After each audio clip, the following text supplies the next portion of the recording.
সূরাতুল ইখলাস সবার মুখস্থ আছে না? মুসলিম তো অবশ্যই, অনেক অমুসলিমেরও মুখস্থ, অনেক হিন্দুরও সূরা ইখলাস মুখস্থ আছে জানেন। অনেক হিন্দু ভাইরা একই পাড়ায় একই সাথে সমাজে থাকার কারণে তারা সূরা ফাতিহা, ইখলাস এরকম দু চারটা দোয়া কালাম সূরা এদেরও মুখস্থ থাকে। সূরাতুল ইখলাস এমন একটা সূরা যেটা অনেক অমুসলিম ভাইদেরও মুখস্থ থাকে। খুব ছোট্ট সূরা। স্রষ্টার পরিচয় যে এত সহজ ভাষায় মাত্র 4টি বাক্যে দিয়ে দেয়া যায়, তার জলজন্ত প্রমাণ হচ্ছে এই সূরাতুল ইখলাস। মাত্র 4টি আয়াত। কয়টি? 4টি আয়াত দিয়ে আল্লাহ তাআলা স্রষ্টার পরিচয় খুবই চমৎকার ভাবে প্রেসাইজলি তিনি তুলে ধরেছেন। কোরআনের অনেক জায়গায় আল্লাহ তাআলা নিজের পরিচয় দিয়েছেন। যেমন সূরা বাকারার 255 নম্বর আয়াতে, মানে আয়াতুল কুরসির মধ্যে আল্লাহ তাআলা নিজের পরিচয় তুলে ধরেছেন। একটি আয়াত, 9টি বাক্য বিশিষ্ট একটি আয়াত, সেখানে আল্লাহ তাআলার পরিচয় খুব চমৎকার ভাবে পাওয়া যায়। আয়াতুল কুরসি, এটা আপনাদের মুখস্থ আছে না? আয়াতুল কুরসি ফরজ সালাতের পরে এটা পড়বেন। আল্লাহর হাবিব সাল্লাল্লাহু আলাইহি ওয়াসাল্লাম ফরজ সালাতের পরে এটা পড়তেন। তিনি বলতেন, মান কারাআ আয়াতুল কুরসি দুবুরা কুল্লি সালাতিন মাকতুবাতিন লাম ইয়ামনাহু মিন দুখুলিল জান্নাতি ইল্লাল মাউত। ফরজ সালাতের পরে যে আয়াতুল কুরসি তেলাওয়াত করবে তার জান্নাতে যাওয়ার ক্ষেত্রে আর কোনো বাধা থাকে না, মৃত্যু ছাড়া। মৃত্যুটাই বাধা, মরলেই জান্নাতি। আয়াতুল কুরসির ভেতরে আল্লাহ তাআলা ওনার পরিচয় তুলে ধরেছেন খুবই সংক্ষিপ্ত ভাবে, এক আয়াতে আল্লাহর পরিচয়। তারপর সূরা হাশরের শেষ 3 আয়াতে আল্লাহ তাআলা নিজের খুব চমৎকার পরিচয় তুলে ধরেছেন। তারপরে এই সূরা ইখলাসের মধ্যে আল্লাহ তাআলা আরো সংক্ষিপ্ত পরিসরে, ভেরি প্রিসাইজলি, মাত্র ছোট্ট ছোট্ট 4টা আয়াতে নিজের পরিচয় তুলে ধরেছেন। তো কিভাবে আল্লাহ তাআলা নিজের পরিচয় আমাদের সামনে পেশ করলেন, আমরা সেটাই আজকে শুনবার চেষ্টা করবো ইনশাআল্লাহ। সূরাতুল ইখলাস আপনারা কি জানেন এটা কোরআনের কততম পারায় অবস্থিত? 30তম পারায়। এবং এই সূরাটি মাক্কি সূরা। কি সূরা? কোরআনের সর্বশেষ পারায় অবস্থিত 30তম পারায়। আয়াত সংখ্যা তো আমরা শুরুতেই বললাম, কয়টি? 4টি। এই সূরাটি কোরআনের যে সূরার ধারাক্রম, সে ধারাক্রম অনুসারে 112 নম্বর সূরা। কত নম্বর? 112 নম্বর সূরা। এই সূরাটা মক্কাতুল মুকাররমাতে নাজিল হওয়ার কিছু প্রেক্ষাপট আছে। প্রেক্ষাপটগুলো হচ্ছে, আরবরা বংশকে খুব গুরুত্ব দেয়, বংশ প্রিজার্ভ করা, লিনিয়েজকে প্রিজার্ভ করা। এবং তারা মানুষকে দেখে, শুধু মানুষ তো না, মানুষের পায়ের ছাপ দেখে বলে দিতে পারতো তার বাবাকে, তার বাবাকে, পর দাদাকে, 14 পুরুষের নাম বলে দিতে পারতো। শুধু মানুষই না, তারা উটের পায়ের ছাপ দেখে, উটের পায়ের, মরুভূমির বালুতে উটের পায়ের ছাপ দেখে ওই উট কোন বংশের, ওই বংশের ওর নাম কি, ওর বাবার নাম কি, ওর দাদার নাম কি, 14 পুরুষ এরকম ছিল। এবং তারা দুজন মানুষকে যদি ঢেকে রাখা হয় সারা শরীর, শুধু পায়ের একেবারে শেষের দিকের ছোট আঙ্গুল দেখে, এটাকে ইলমুল কিয়াফা বলে, ওই ছোট আঙ্গুলের শেপ দেখে ওরা বলে দিতে পারতো সে কোন বংশের, তার বাবার নাম কি, দাদার নাম কি, 14 পুরুষ। তারা এই লিনিয়েজকে প্রিজার্ভ করতো আর কি এইভাবে। এবং এই বংশ পরিক্রমা মুখস্থ করা, জানা, জিজ্ঞেস করা, এটাকে গুরুত্ব দিত। তো তারা আল্লাহকেও আমাদের মতো এরকম একজন সত্তা ভেবে আল্লাহ হাবিব সাল্লাল্লাহু আলাইহি ওয়াসাল্লামকে জিজ্ঞেস করতেছে যে, ইদান খালাকাল্লাহু কুল্লা শাই ফামান খালাকাল্লাহ। মুহাম্মদ, তুমি তো বলো যে আল্লাহ নাকি সব সৃষ্টি করেছে, তো আল্লাহকে কে সৃষ্টি করেছে? অথবা বলো যে আল্লাহর বাবাকে, আল্লাহর দাদাকে, আল্লাহর পরদাদাকে, আল্লাহর বংশটা বলো। তো তখন তাদের এই প্রশ্নের জবাবে আল্লাহ তাআলা সূরাতুল ইখলাস নাজিল করেন যে, কুল হু আল্লাহু আহাদ। হে নবী, আপনি বলুন আল্লাহ হচ্ছেন এক, অদ্বিতীয়, ইউনিক, অ্যাবসলিউট। আল্লাহুস সামাদ, তিনি হচ্ছেন সামাদ, তিনি কারোর প্রতি নির্ভরশীল নন, অমুখাপেক্ষী। লাম ইয়ালিদ ওয়া লাম ইউলাদ, তিনি কাউকে জন্ম দেনও নাই, আবার তিনি কারো কাছ থেকে জন্ম নেনও নাই। ওয়া লাম ইয়াকুল লাহু কুফুয়ান আহাদ, তার সমকক্ষ, তার মতো, তার সিমিলার মহাবিশ্বে দ্বিতীয় কেউ নাই। সুবহানাল্লাহ। এটা হচ্ছে শানে নুজুল, কোন প্রেক্ষাপটে নাজিল হয়েছে, এটা হচ্ছে একটা বর্ণনা। আরেক বর্ণনা এসছে, মক্কার মুশরিকরা জিজ্ঞেস করতে আরম্ভ করলো, ইয়া মুহাম্মদ, আমরা জানি মানুষ মাটির তৈরি, ফেরেশতারা নূরের তৈরি, মানে আলোর তৈরি, এরপর জিনেরা আগুনের তৈরি, আল্লাহ কিসের তৈরি? আল্লাহ তাআলার বাইয়িন লানা জিনসা রাব্বিক, তোমার আল্লাহর জিন্স বর্ণনা করো, সে কোত্থেকে আসছে, কি দিয়ে, কোন জিন্স থেকে, মানে কোন জিনিস থেকে তৈরি? তখন আল্লাহ তাআলা এই সূরাটা নাজিল করলেন, কুল হু আল্লাহু আহাদ আল্লাহুস সামাদ লাম ইয়ালিদ ওয়া লাম ইউলাদ ওয়া লাম ইয়াকুল লাহু কুফুয়ান আহাদ। এইভাবে অনেকগুলো বর্ণনা পাওয়া যায়। যে এরকম এরকম প্রেক্ষাপটে যখন রাসূল সাল্লাল্লাহু আলাইহি ওয়াসাল্লামকে তারা এই সমস্ত প্রশ্ন জিজ্ঞেস করে, তখন তাদের প্রশ্নের জবাব স্বরূপ আল্লাহ তাআলা 4 আয়াত বিশিষ্ট এই সূরাটি নাজিল করেন। তাহলে সূরার কোন প্রেক্ষাপটে কোন সিচুয়েশনে সূরাটা নাজিল হলো এটা সবার কাছে ক্লিয়ার না এখন? এই সূরার কিছু ফজিলত পাওয়া যায়। আপনারা তো সূরার নাম শুনেছেন সূরাতুল ইখলাস। ইখলাস শব্দের অর্থ হচ্ছে সিনসিয়ারিটি, হ্যাঁ, আন্তরিকতা বা একনিষ্ঠতা। যেহেতু এই সূরায় একনিষ্ঠতার সাথে আল্লাহর তাওহীদের ঘোষণা দেওয়া হয়, এজন্য এই সূরার নাম হচ্ছে সূরাতুল ইখলাস। আবার এই সূরাকে সূরাতুত তাওহীদও বলে, যেহেতু আল্লাহর একত্ববাদের ঘোষণা এই সূরায় দেওয়া হচ্ছে, ওয়াননেস অফ গড। আবার এই সূরার একটা নাম হচ্ছে সূরাতুল মারিফা, যেহেতু এই সূরা মারিফা মানে জানা বা চেনা, যেহেতু এই সূরা পড়ার মধ্য দিয়ে আল্লাহর পরিচয় জানা যায়, আল্লাহকে চেনা যায়, এজন্য সূরার নাম সূরাতুল মারিফা। আচ্ছা, এই সূরার অনেক ফজিলত আছে, অনেক ফজিলত। আমরা কয়েকটা ফজিলত আপনাদের সামনে শেয়ার করবো ইনশাআল্লাহ। এই সূরার 1 নম্বর ফজিলত হচ্ছে রাসূল সাল্লাল্লাহু আলাইহি ওয়াসাল্লাম বিভিন্ন সুন্নত নামাজের দ্বিতীয় রাকাতে এই সূরাটা পড়তেন। যেমন ফজরের 2 রাকাত সুন্নত আছে না, ফজরের 2 রাকাত সুন্নতের দ্বিতীয় রাকাতে রাসূল সাল্লাল্লাহু আলাইহি ওয়াসাল্লাম এটা পড়তেন। প্রথম রাকাতে সূরা কাফিরুন, দ্বিতীয় রাকাতে সূরা ইখলাস এটা পড়তেন। মাগরিবের নামাজের যে সুন্নাত, সেই সুন্নাতেরও দ্বিতীয় রাকাতে আল্লাহর হাবিব সাল্লাল্লাহু আলাইহি ওয়াসাল্লাম এই সূরাটা পড়তেন। তাওয়াফ করার পরে 2 রাকাত নামাজ পড়তে হয়, জানেন? ওই 2 রাকাত নামাজে রাসূল সাল্লাল্লাহু আলাইহি ওয়াসাল্লাম প্রথম রাকাতে সূরাতুল কাফিরুন, দ্বিতীয় রাকাতে সূরাতুল ইখলাস পড়তেন।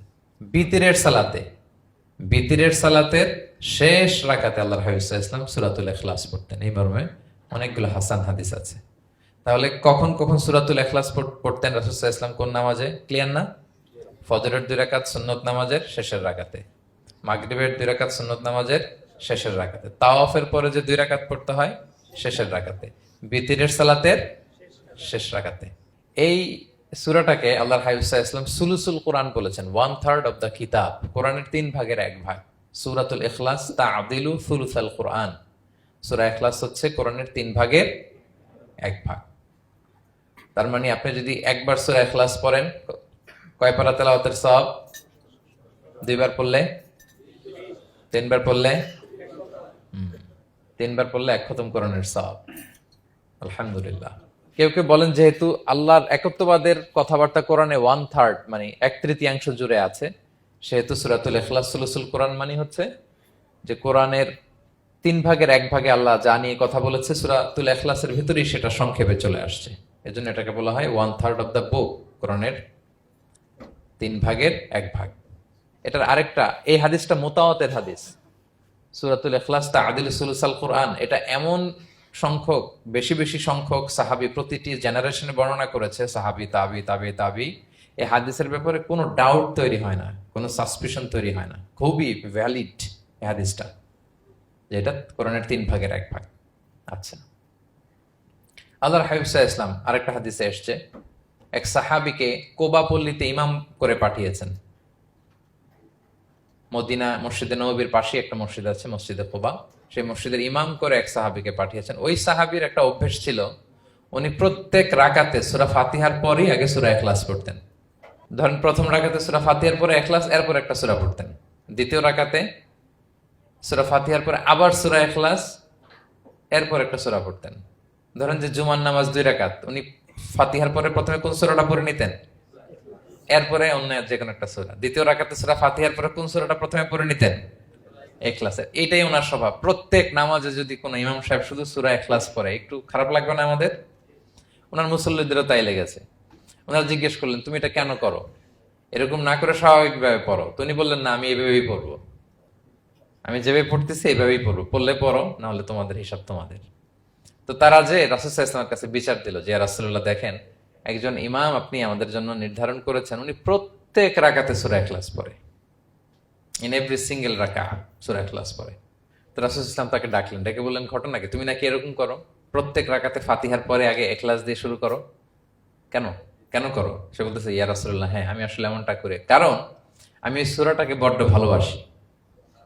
কারণ ফিহি সিফাতুর রহমান, এই সূরার ভেতরে আল্লাহর পরিচয় মেলে, আল্লাহর পরিচয় পাওয়া যায়, যেন সূরাটাকে আমি বড্ড ভালোবাসি। রাসূল সাল্লাল্লাহু আলাইহি ওয়াসাল্লাম বললেন, ঠিক আছে, তোমার অভ্যাসের পরিবর্তন করার দরকার নাই, হুব্বুকা ইয়াহা ইউদখিলুকাল জান্নাহ, এই সূরার প্রতি তোমার এই ভালোবাসাই তোমাকে জান্নাতে প্রবেশ করাবে।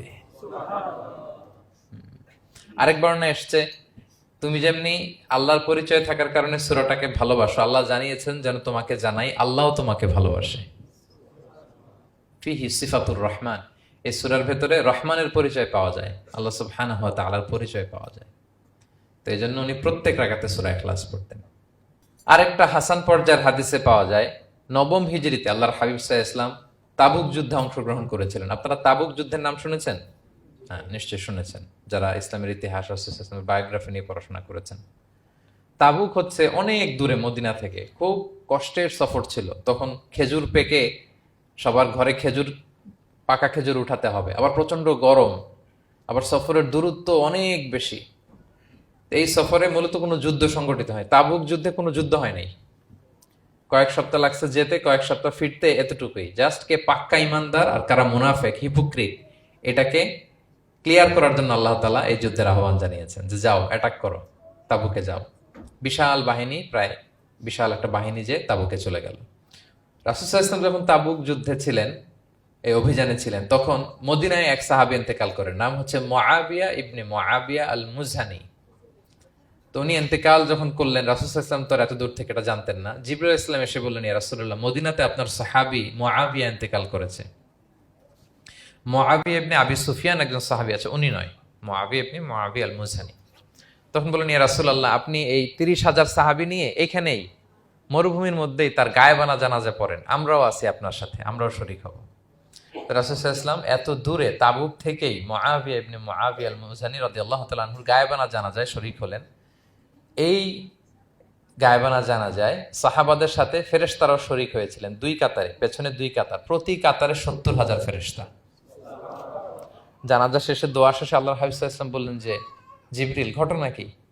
মুআবিয়ার এত স্ট্যাটাস, এত মর্যাদা, কি কারণে তুমি দুই কাতারে ৭০,০০০ হলে ১,৪০,০০০ বিশাল ফেরেশতাদের বহন নিয়ে তুমি জানাজায় জয়েন করলে, কারণ কি? কি তার মর্তবা? তো জিবরাইল আলাইহিস সালাম বললেন, ইয়া রাসূলুল্লাহ, আপনার সাহাবী মুআবিয়ার বৈশিষ্ট্য ছিল তিনি কাইমান আও কাঈদান, দাঁড়িয়ে অথবা বসে, মাশিয়ান আও রাকিবান, আরোহণ অবস্থায় অথবা চলন্ত অবস্থায়, উঠতে বসতে চলতে ফিরতে সবসময় সে পড়তে থাকতো কুল হুয়াল্লাহু আহাদ আল্লাহুস সামাদ লাম ইয়ালিদ ওয়া লাম ইউলাদ ওয়া লাম ইয়াকুল লাহু কুফুয়ান আহাদ। এই সূরাটা ছিল তার ডেইলি ওজিফা, সবসময় উঠতে বসতে চলতে ফিরতে কোন সূরা পড়তো? সূরা ইখলাস পড়তো। এজন্য আল্লাহ তাআলার আদেশে আমরা ১,৪০,০০০ ফেরেশতা নিয়ে তার জানাজায় শরীক হয়েছি। সুবহানাল্লাহি ওয়া বিহামদিহি। তাহলে বুঝতে পারতেছেন এই সূরার মর্তবা কতটা পছন্দনীয় সূরা আল্লাহর কাছে। যদিও ছোট আয়াত, কয়টা? কিন্তু আল্লাহর কাছে এটার ফজিলত অনেক বেশি। প্রিয় ভাইরা, শুধু এখানেই শেষ নয়, আল্লাহর হাবিব সাল্লাল্লাহু আলাইহি ওয়াসাল্লাম সকালে, সন্ধ্যায়, ফজরের পরে, মাগরিবের পরে এবং বিছানায় ঘুমোতে যাওয়ার আগে তিনি সূরাতুল ইখলাস, সূরা ফালাক, সূরা নাস পড়ে হাতের মধ্যে ফু দিতেন, দুই হাত একসাথে মিলিয়ে এরকম ফু দিয়ে মাথা থেকে বডিতে যতটুকু সম্ভব তিনি মাসে করতেন। ৩টা সূরাই শুরু হয়েছে কুল দিয়ে, এজন্য ৩ সূরাকে একসাথে বলে কুল আস-সালাসা, মানে ৩ কুল। এই ৩ কুল তিনি ফজরের পর, মাগরিবের পর আর বিছানায় ঘুমোতে যাওয়ার আগে পরে হাতে ফু দিয়ে সারা গায়ে মেসেজ করতেন। আপনারা করেন? হ্যাঁ, এই অভ্যাসটা, ওজিফাটা আছে তো আপনাদের, না? করবেন এটা। এটা special protection, you will get a special protection from আল্লাহ সুবহানাহু ওয়া তাআলা। অনেকে দেখবেন ব্ল্যাক ম্যাজিক করে। ব্ল্যাক ম্যাজিক কিন্তু সত্য, ম্যাজিক করে, সেহের করে আপনাকে দুর্বল করে ফেলবে। স্বয়ং আল্লাহর হাবিব সাল্লাল্লাহু আলাইহি ওয়াসাল্লামকে সেহের করা হয়েছিল।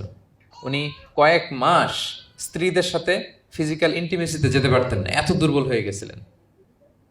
লাবিদ ইবনুল আসাম নামে এক ইহুদি মিত্র, সে জাদু করেছিল রাসূল সাল্লাল্লাহু আলাইহি ওয়াসাল্লামকে। ওনার মাথার চুল, চিরুনির ভেতর 11টা গিট দিয়ে সেই ব্ল্যাক ম্যাজিক করেছে। নবী সাল্লাল্লাহু আলাইহি ওয়াসাল্লাম কয়েক মাস অসুস্থ ছিলেন। পরে সূরা ফালাক নাস যখন নাজিল হয়, তখন আল্লাহ তাআলা রাসূল সাল্লাল্লাহু আলাইহি ওয়াসাল্লামকে সুস্থ করে দিলেন। সাহাবীদেরকে নিয়ে এক কুয়ার নিচ থেকে, চিরুনি থেকে এই গিটগুলো খুলে খুলে রাসূল সাল্লাল্লাহু আলাইহি ওয়াসাল্লাম 11টা আয়াত তেলাওয়াত করলেন। রাসূল সাল্লাল্লাহু আলাইহি ওয়াসাল্লামকে সুস্থ করে দিল কে? আল্লাহ সুবহানাহু ওয়া তাআলা শিফা নসিব করলেন। তার মানে ব্ল্যাক ম্যাজিক সত্য, সিহির করে মানুষ। আপনার সফলতা, আপনার সাকসেস, এটা সবার ভাল লাগবে না, মনে রাখবেন। সবাই এটা পছন্দ করে না। আল আইনু হক, নজর কিন্তু সত্য, নজর সত্য, নজরের প্রভাব আছে, চোখের প্রভাব আছে। এজন্য কারো ভালো কিছু দেখলে মাশা আল্লাহ বলবেন, আল্লাহর দিকে ফিরিয়ে দিবেন ওটার কল্যাণ। কি বলবেন? একটা সুন্দর ফুটফুটে বাচ্চা দেখলে মাশা আল্লাহ। কারো সফলতা দেখলে, কারো ফার্মে গেলেন, বাগানে যেয়ে দেখলেন ফল মূল ভর্তি, কি বলবেন? মাশা আল্লাহ। বিসমিল্লাহ মাশা আল্লাহ বললে এটাতে আর ক্ষতি হয় না। অনেকে বলে যে বাবা মা মাশাআল্লাহ বলা লাগে না, বাবা মা আর নাকি মামা, এই তিনজন নাকি মাশাআল্লাহ না বললে কিছু, এটা ভুল কথা। বাবা মারা বলতে হয়। বাবাও তার ছেলের কোনো সাকসেস ভালো কিছু দেখলে কি বলবে? মাশা আল্লাহ তাবারাকাল্লাহ, অথবা বিসমিল্লাহ মাশা আল্লাহ, এটা আপনারা বলবেন।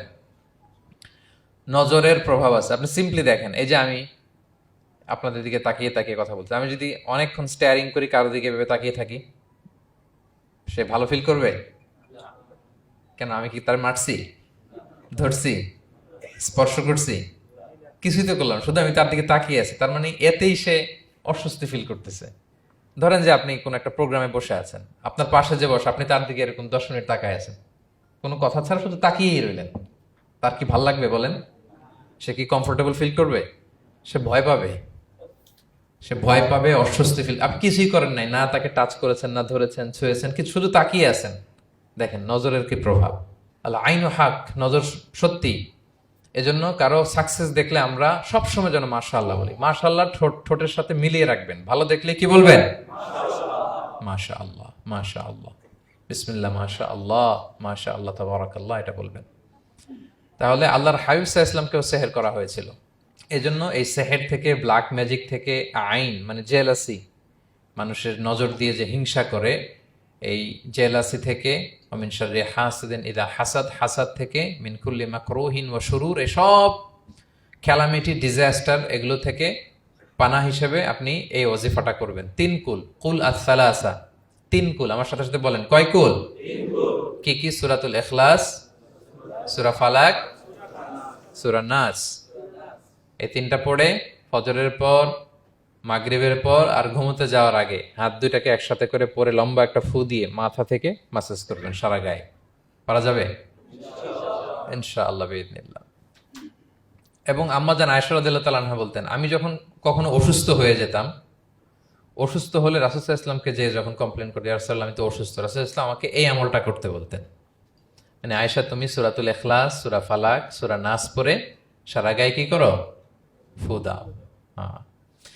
আলী রাদিয়াল্লাহু তাআলা আনহু বর্ণনা করেন, আল্লাহর হাবিব সাল্লাল্লাহু আলাইহি ওয়াসাল্লাম একবার নামাজ পড়তেছেন, নামাজে তিনি সিজদারত অবস্থায়, ইন দ্য মিন টাইম লাদাগাতহুল আকরা, একটা বিচ্ছু রাসূল সাল্লাল্লাহু আলাইহি ওয়াসাল্লামের আঙ্গুলে কামড় দিল। বিচ্ছু, বিচ্ছুর কামড় খাইছেন?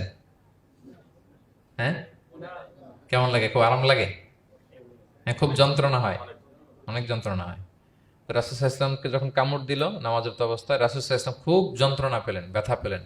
এই বিচ্ছুটারে লানত করলেন। সাধারণত লানত করতেন না, তিনি বলতেন লানাতুল্লাহি আলাল আকরাব, এই বিচ্ছুর উপর লানাত, লা ইয়াদাউ নাবিয়্যান ওয়ালা গায়রা। এই বিচ্ছু নবীও চিনে না, মানুষও চিনে না, মানে কোথায় কামড় দিতে হবে এটাও বুঝতেছে না। শুধু নবী না, সব নবীদের নবী, উনারা কামড় দিয়ে ফেলছে। তাই আল্লাহর পক্ষ থেকে পরীক্ষা ছিল, কেয়ার করা। উনি ভর্ৎসনা করলেন, লানত করে বললেন, নবীও চিনস না, মানুষও চিনস না, কামড় দিয়ে খুব কষ্ট পাচ্ছেন তিনি। তো আল্লাহ হাবিব সাল্লাল্লাহু আলাইহি ওয়াসাল্লাম বললেন, যাও গরম পানি আর লবণ নিয়ে আসো, এনে এটার মধ্যে ঢালো। তো ঢালতে আরম্ভ করলো।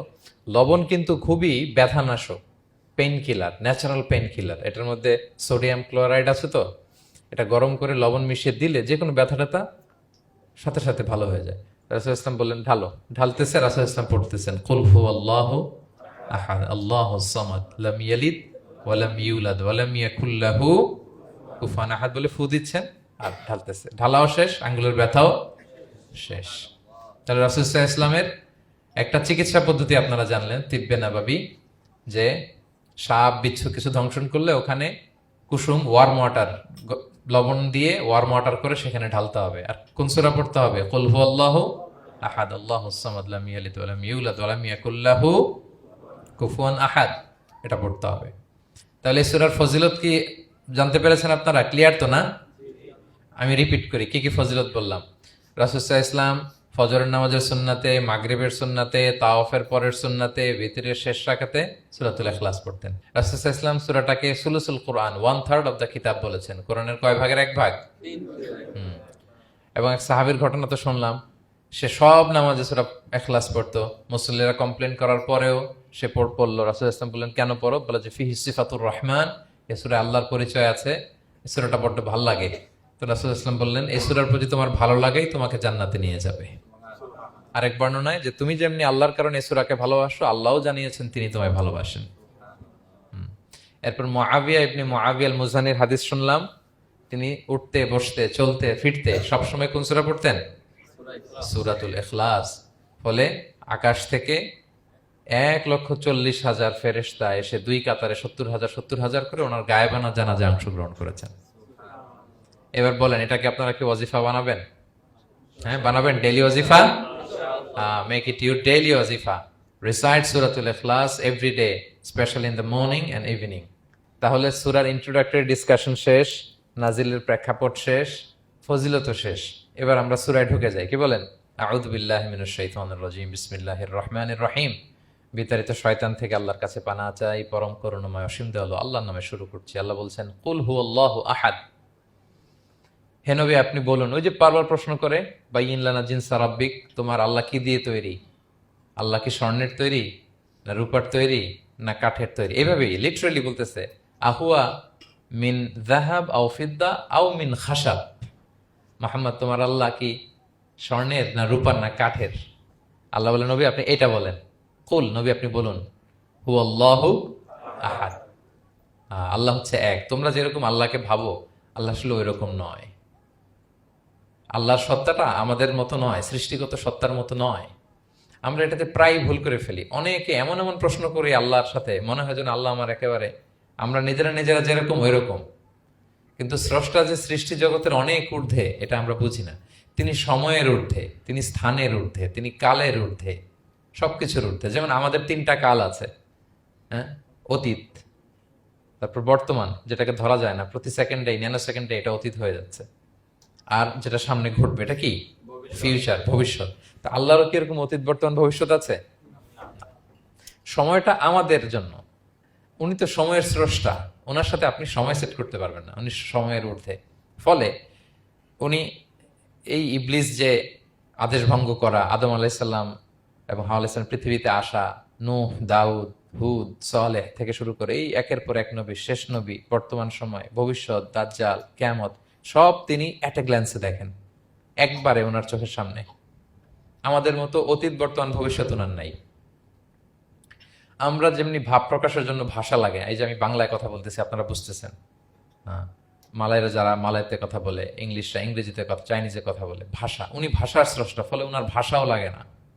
কিন্তু উনি বোঝানোর জন্য একটা ভাষা ইউজ করে আমাদের জন্য সহজ করে দিয়েছেন। একটা ভাষায় না বললে তো আমরা বুঝবো না, ফলে উনি আরবি ভাষায় কোরআনটাকে নাজিল করেছেন যাতে আমরা বুঝি। কিন্তু উনি ভাষার মুখাপেক্ষী না, ওনাকে সময়, কাল, ভাষা কোনো কিছু দিয়ে বাধা যায় না, উনি সবকিছুর ঊর্ধ্বে, সবকিছুর ঊর্ধ্বে। এবং আল্লাহ কোথায় আছেন আমরা বলি যে আরশের উপরে আছেন, সেখানে ওই এরিয়াটা হচ্ছে লা জামান লা মাকান, ওখানে সময়, তারপর কাল, এগুলো ওখানে যায় না। আল্লাহর সাথে এই প্রশ্নগুলো একেবারেই অবান্তর। ফলে আমরা যে প্রশ্নগুলো হুট করে না বোঝার কারণে করে ফেলি, যেহেতু আমাদের খুব সীমিত জ্ঞান, ফলে আমরা সৃষ্টির সাথে স্রষ্টাকে গুলিয়ে ফেলি। কিন্তু উনি কিন্তু আমাদের মতো নন। এজন্য আল্লাহ বলেন যে আমাকে জিজ্ঞেস করে যে আমি লোহার তৈরি, না স্বর্ণের তৈরি, না রূপার তৈরি, নাকি পাথরের তৈরি বা কাঠের তৈরি, তুমি বলো কুল হুয়াল্লাহু আহাদ।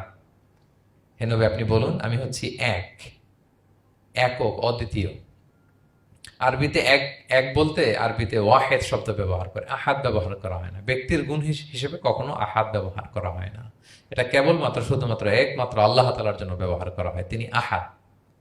আহাদ কারণ ওয়াহেদ শব্দের ওয়াহেদাতুন হয়, মানে পুরুষবাচক হয়, স্ত্রীবাচক হয়, কিন্তু আহাদের আর কিছু হয় না, আহাদ আহাদি। আল্লাহ শব্দটাই এরকম, আল্লাহ শব্দটাই এরকম। যেমন ঈশ্বরের ঈশ্বরী হয়, ভগবানের ভগবতী হয়, গডের গডেস হয়। আল্লাহর এরকম স্ত্রীবাচক কিছু আছে? কিছু নাই। আল্লাহ বলেন ইন্নানি আনাল্লাহু লা ইলাহা ইল্লা আনা ফা'বুদনি ওয়া আকিমিস সালাতা লিযিকরি। নিশ্চয় আমি আল্লাহ।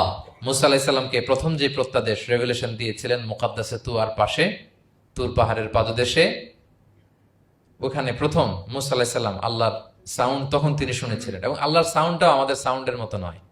যেমন আমি এদিক থেকে কথা বললে আপনি এই পাশ থেকে শুনবেন, এদিক থেকে কথা বললে এদিক থেকে আমাকে ডাক দিলে এদিকে, তার মানে আমি দিকের সাথে সম্পৃক্ত। আল্লাহর এটা এরকম না। মুসা আলাইহিস সালাম তিনি যখন আল্লাহর কথা শুনলেন, তিনি বললেন যে একটা সাউন্ড শুনলাম, এটা চারদিক থেকে শোনা যায়, চারদিক থেকে শোনা যায়। এবং তিনি ওনার প্রেগনেন্ট স্ত্রীকে নিয়ে মাদিয়ান ক্রস করে ইজিপ্টের বর্ডারে ঢুকবেন। ইন দ্য মিন টাইম আল্লাহ তাআলা ওই সময়টাকে চুজ করেছেন যে তাকে এখন নবী বানাবো, তাকে রেভেলেশন দিব। তো তিনি দেখলেন যে ইন্নী আনাস্তু নারান, আমি ওই যে লাআল্লি আতিকুম মিনহা বিকাবাসিন আও আজিদু আলান নারি হুদা, স্ত্রীকে দাসীকে বললেন যে একটু বসো, প্রচন্ড ঠান্ডা, ওই যে আগুন দেখা যায়, মনে হয় কেউ আগুন পোহাচ্ছে, আমি একটু আগুন নিয়ে আসি মশাল দিয়ে, তোমাদের আরাম লাগবে, একটু ওয়ার্ম আপ হবে।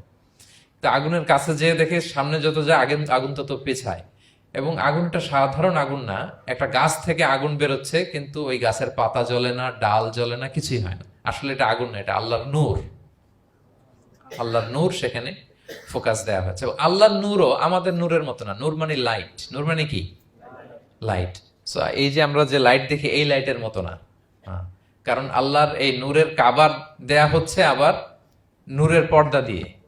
পর্দা দেয়া হয় সাধারণত আলোকে আটকানোর জন্য, কিন্তু আল্লাহর যে পর্দা, হেজাবের কথা বলা হয়েছে, ওই পর্দাটাও আলোর পর্দা। আমাদের সাথে মিলালে হবে?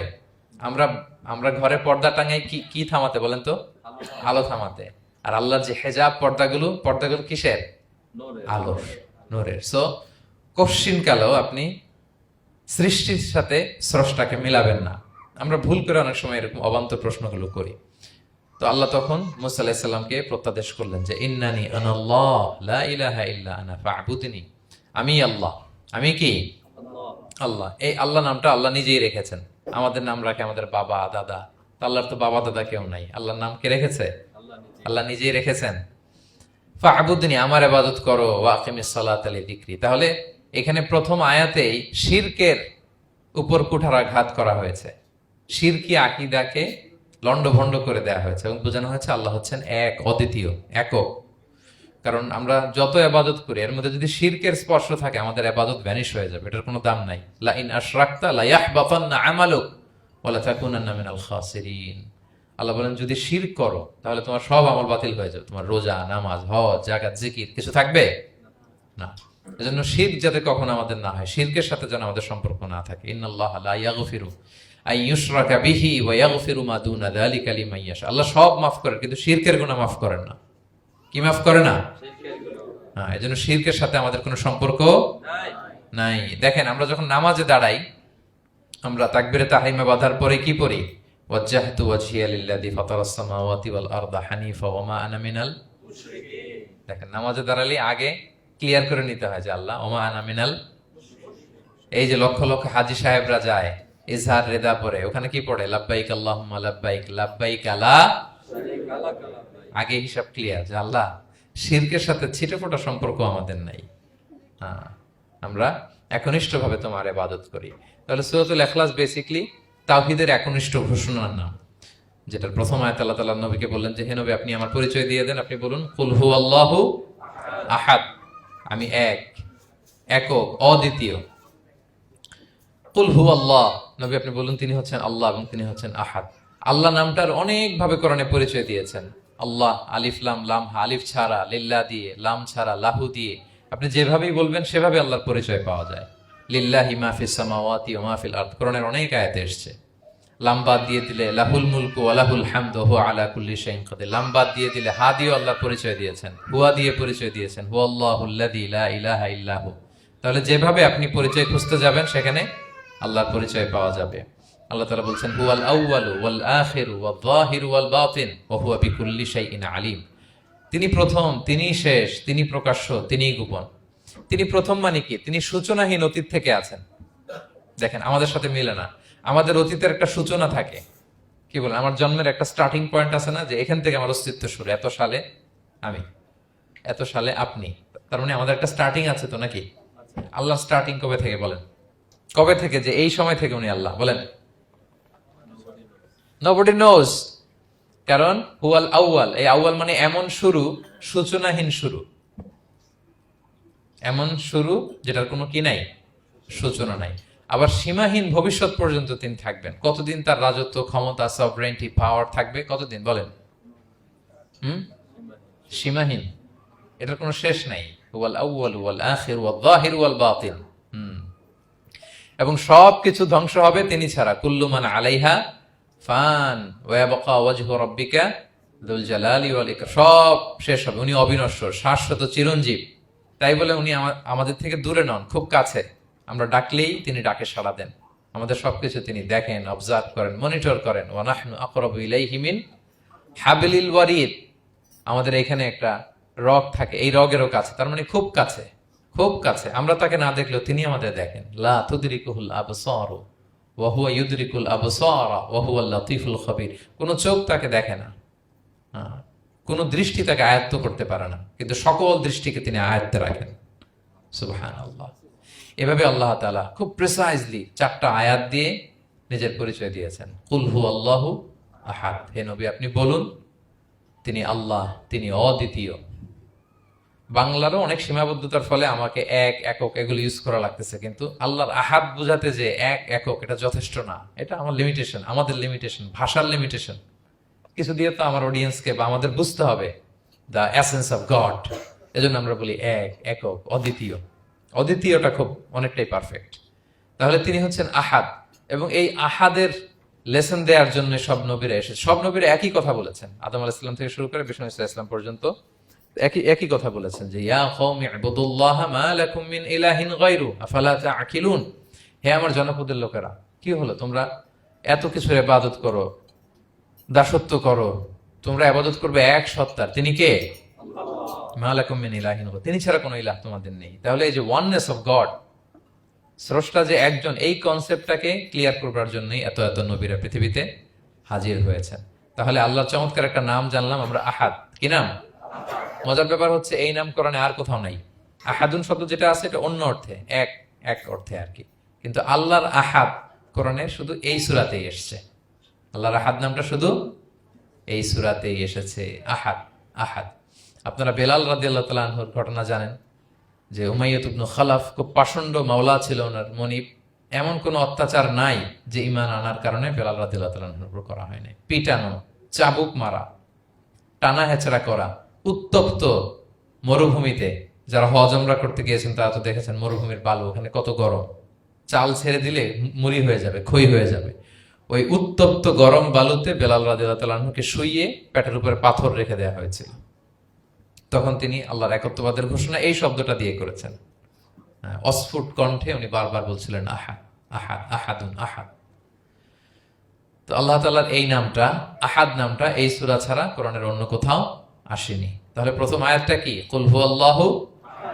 হে নবী, তারা জিজ্ঞেস করে আমার বংশ কি, বাপদাদা কই, কাঠের না মাটির না লোহার না সোনার? আপনি বলুন কুল হুয়াল্লাহু, তিনি এক, অদ্বিতীয়।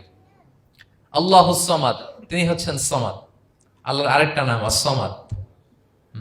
আল্লাহুস সামাদ। সামাদ শব্দের অনেকগুলো অর্থ পাওয়া যায়। সামাদের একটা মিনিং হচ্ছে যার উপরে আর কারো কোনো স্ট্যাটাস বা মর্যাদা নাই।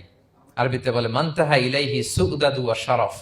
মর্যাদা, স্ট্যাটাস যত শীর্ষে, পিকে যেতে পারে, ওইটার নাম হচ্ছে সামাদ, এর উপরে নাই। সামাদের আরেকটা অর্থ হচ্ছে যে পরনির্ভরশীল নয়, মানে তার কারো উপর নির্ভর করা লাগে না, সে স্বয়ংসম্পূর্ণ। আচ্ছা, পৃথিবীতে এমন কারো নাম বলেন তো যে কোনো দিন কোনো কিছুতে কোনো কাজে অন্যের মুখাপেক্ষী হওয়া লাগে নাই, সে একা একা আত্মনির্ভরশীল, স্বয়ংসম্পূর্ণ। এরকম একজনের নাম বলেন, আছে? কেউ নাই। কোনো না কোনো ভাবে আপনি পাওয়ারফুল কারো কথা বলবেন, এত আরো নির্ভরশীল। এরা রাস্তা দেখায় না দিলে চলতেও পারে না, কোন দিকে যাইতে হবে এটা বলার জন্য 10 জন থাকে। এর ওয়াশরুমে নিয়ে যেতে হয় 10 জনের, এর এই সাপোর্ট, ওই সাপোর্ট, এই প্রোটোকল, অনেক কিছু, এর লোক লাগে আরো বেশি। তার মানে সাহায্য ছাড়া চলতে পারে এমন কোন সত্তা পৃথিবীতে নাই। একটা সত্তা যার কারো কোনো সাহায্য লাগে না, যার কারো প্রতি কোনো নির্ভরতা নাই, কারো কাছে ঠেকা নাই, গোটা বিশ্ব তার কাছে ঠেকা। তিনি কে? তার নাম সামাদ। তার নাম কি? আল্লাহুস সামাদ। অমুখাপেক্ষী, অ্যাবসলিউটলি ইন্ডিপেন্ডেন্ট। কখনো কোনো কাজে তার কারো কাছে যেতে হয় না, কারো উপর ভরসা করতে হয় না, কারো প্রতি তার কোনো ঠেকা নাই, সব গোটা দুনিয়া তার কাছে ঠেকা, তার কাছে ফরিয়াদ করে, তার দিকে ঝুঁকে পড়ে আসতে বাধ্য, ওই সত্তার নাম হচ্ছে সমাদ। সমাদ ক্লিয়ার সবার কাছে? আল্লাহ তাআলা বলছেন, ইয়া আইয়ুহান নাসু আনতুমুল ফুকারাউ ইলাল্লাহ ওয়াল্লাহু হুয়াল গনিয়ুল হামিদ।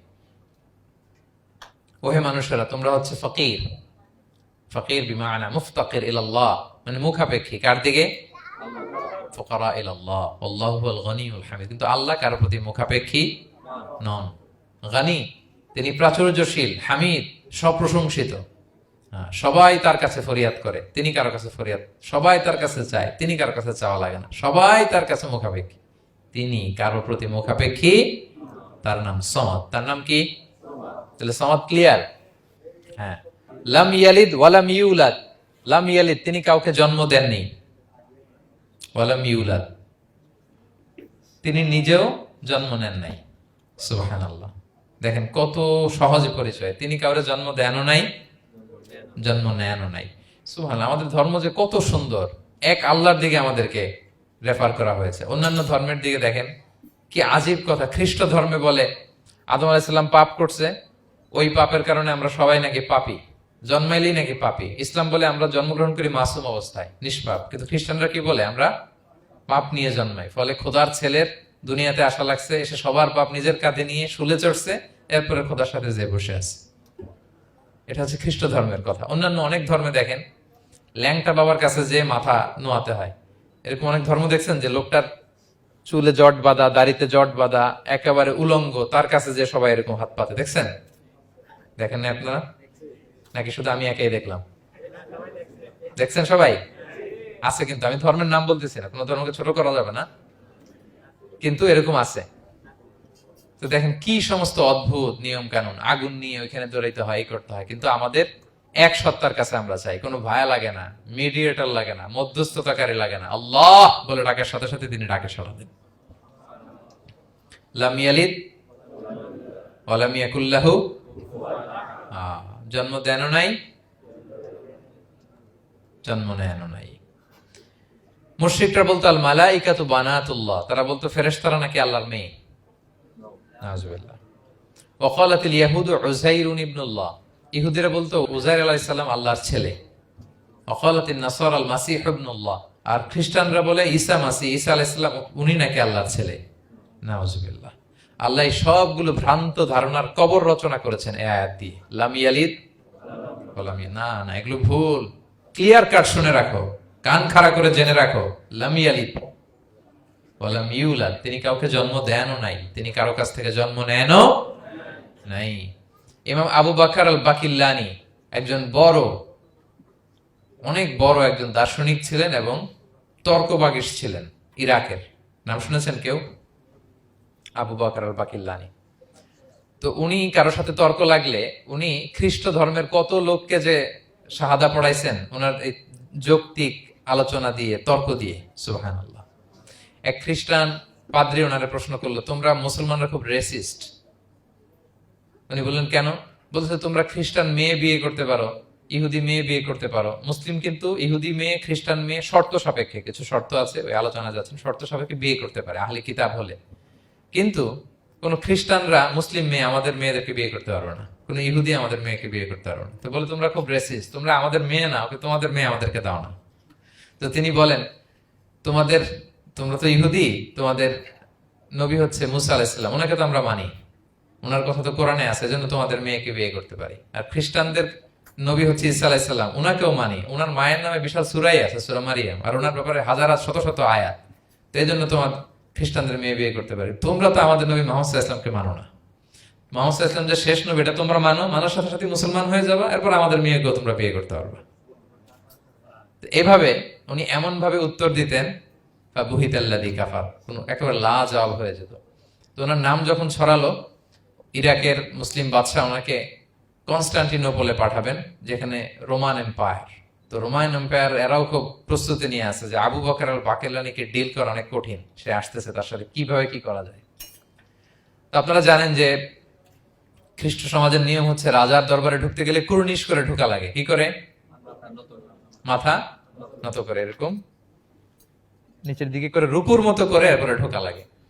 তো এখন তারা প্ল্যান করতেছে যে আবু বকর বাকেল্লানি তো জীবনে আমার কুর্নিশ করবে না, এটা তো আমার জন্য অপমান হয়ে যাবে, কি করা যায় কি করা যায়। তো রাজার এক বড় উজির সে প্ল্যান করলো, একটা কাজ করেন, রাজ দরবারে তাকে যখন ঢোকানো হবে তার জন্য একটা স্পেশাল গেট বানানো হবে, দরজাটা ফুল হবে না, হাফ হবে, অর্ধেক। তো অর্ধেক দরজা দিয়ে যখন সে ঢুকবে, সে তো বাধ্য মাথা নিচু করে ঢুকতে হবে, তাহলে রুকু হয়ে গেল, কুর্নিশ আপনাদের দেওয়া হয়ে গেল।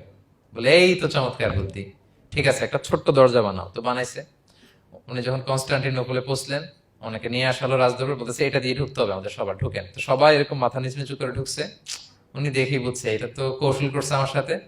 তো উনি মাথা নিচু করছেন, কিন্তু এমনি না, উল্টা উল্টা হয়ে উনি মাথাটা পিছনে দিয়ে, বুঝতে পারছেন, উনি অ্যাবাউট টার্ন হয়ে ঢুকতে তো হবে, পিঠটারে রাজার দিকে দিয়ে, নিতম্বটাকে রাজার দিকে দিয়ে, তারপরে উনি রুকু দিছে, উল্টা রুকু। তো এক হিসেবে কুর্নিশ মানে, বরং আরো রাজাকে কি হয়েছে, ইনসাল্ট করা হয়েছে। রাজা তো রেগে মেগে আগুন। সবাই রাজা বলছে জানতাম ও এরকম কিছু একটা করবে। মানে এমন ভাবে উনি বুদ্ধি বের করে ওনাকে, ওনার সাথে আর পারা যায়। কেন ওনার কথা আনলাম এই জন্য, সেখানে যেও উনি পুরো রাজ দরবারকে তাক লাগিয়ে দিলেন এইভাবে। উনি দেখেন যে কনস্টান্টিনোপলের রোমান এম্পায়ারের পাশে পোপ বসা। পোপ চেনেন তো, মানে তৎকালীন খ্রিস্টান সবচেয়ে বড় পাদ্রী। তিনি যে বলতেছে কাইফা হালুক ইয়া কাহানাতুল মা'বাদ ও কাইফাল আহল ও কাইফাল আওলাদ, যে বলতেছে আরে সম্মানিত পোপ আপনি কেমন আছেন, আপনার বউ কেমন আছে, আপনার সন্তান কেমন আছে। এই কথা শুনে রাজা রেগে মেগে আগুন। এই আবু বকর বাকাল্লান, এত বড় সাহস, তুমি জানো না উনি পোপ? পোপদের বিয়ে করা নিষেধ, তারা এত পবিত্র, তাদের স্ত্রী হয় না, তাদের সন্তান হয় না। একজন পবিত্র সত্তার সন্তান থাকে কি করে, স্ত্রী থাকে কি করে, তারা আমাদের পোপ। তা আবু বকর আল বাকিল্লানি বলে, আপনাদের পোপের যদি স্ত্রী থাকলে ইজ্জত চলে যায়, সন্তান থাকলে সম্মান ক্ষুণ্ণ হয়, তাহলে আপনারা ঈসা আলাইহিস সালামকে আল্লাহর সন্তান কি করে বানান, মেরিকে আল্লাহর স্ত্রী কি করে বানান। সুবহানাল্লাহ বিহামদিহি। আল্লাহর সাথে আপনারা বউ সেট করতে পারেন, আল্লাহর সন্তান সাব্যস্ত করতে পারেন, কিন্তু আপনার পোপকে জিজ্ঞেস করলাম আপনার স্ত্রী কেমন আছে, আপনার বউ কেমন আছে, আপনার রেগে মেগে আগুন। এই কথা শুনে ওই ওদিকে যারা আছে সব শাহাদা পড়ে মুসলমান হয়ে গেছে। এরকম অনেক লোক ওনার বুদ্ধিমত্তা দেখে শাহাদা পড়ে পড়ে মুসলমান হয়ে গিয়েছে। এজন্য আল্লাহ তাআলা এই যে শিরকি আকীদার উপর কুঠারাঘাত করে তিনি বললেন লাম ইয়ালিদ ওয়া লাম ইউলাদ, তিনি জন্ম দেনও নাই, জন্ম নেনও নাই। ওয়া লাম ইয়াকুল লাহু কুফুয়ান আহাদ। এই কুফু শব্দটা আল্লাহর জন্য যে ব্যবহার হয়েছে কোরআনে আর কোথাও নাই। এক হচ্ছে আহাদ, আর এই কুফু আর কোথাও নাই। আল্লাহ বলেন ওয়ালাম ইয়াকুল লাহু কুফুয়ান আহাদ, তার সমকক্ষ কেউ নাই। আল্লাহর মতো similar, nothing is similar to him, equivalent to him. আল্লাহর মতো সিমিলার কিচ্ছু নাই। তাহলে আল্লাহ কার মতো? আল্লাহর মতো। আল্লাহ কার মতো? আল্লাহর মতো। অন্য আয়াতে আল্লাহ তাআলা বলছেন লাইসা কামিসলিহি শাই, তার মতো কেউ নাই, তিনি তার মতো। তাহলে আল্লাহ কার মতো? আল্লাহর মতো। ওয়ালাম ইয়াকুল লাহু কুফুয়ান আহাদ, তার মতো কেউ নাই, তিনি তার মতো। তাহলে এই চার আয়াতে আল্লাহর পরিচয় পাইছেন আপনারা? তিনি এক, অদ্বিতীয়, তিনি অমুখাপেক্ষী, কারো কাছে হাত পাততে হয় না, সব হাত পেতে থাকে তার দরবারে। তিনি জন্ম দেনও নাই, জন্ম নেনও নাই, তার মতো কেউ নাই। তো তাহলে আল্লাহর মতো কেউ নাই। আল্লাহ কার মতো? আল্লাহর মতো। তাহলে সূরাতুল ইখলাস ক্লিয়ার হয়েছে সবার? আল্লাহ নিজের পরিচয় দিলেন, তিনি এক, অদ্বিতীয়, তার কাছে চাইতে হয়। আমরা ফরিয়াদ করব কার কাছে? বিপদে আপদে, যে কোনো বিপদে ক্রাইসিসে পড়লেই কি করবেন? কার কাছে শেয়ার করবেন? নাকি ফেসবুকে শেয়ার করবেন? আমরা বিপদে পড়লে কোথায় শেয়ার দিয়ে দেই? প্রথমেই আমাদের শেয়ার দেওয়ার জায়গা কই? কিন্তু আসলে শেয়ার করতে হবে কার কাছে? প্রথমে আল্লাহর কাছে বলুন। তিনি আপনাকে বিপদ মুক্ত করতে পারেন, তিনি আপনাকে শান্ত করতে পারেন, আপনার অস্থিরতা দূর করতে পারেন, তিনি কেবল আপনাকে সফলতা দিতে পারেন, আর কেউ পারে না। এজন্য ফরিয়াদের হাত যেন আমরা তার দরবারে উঠাই। আল্লাহ তাআলা আমাদের সবাইকে কথাগুলো বোঝার, আমল করার তৌফিক দান করুক। হাযা মা ইনদি ওয়াল ইলমু ইনদাল্লাহি আলাইহি তাওয়াক্কালতু ওয়া ইলাইহি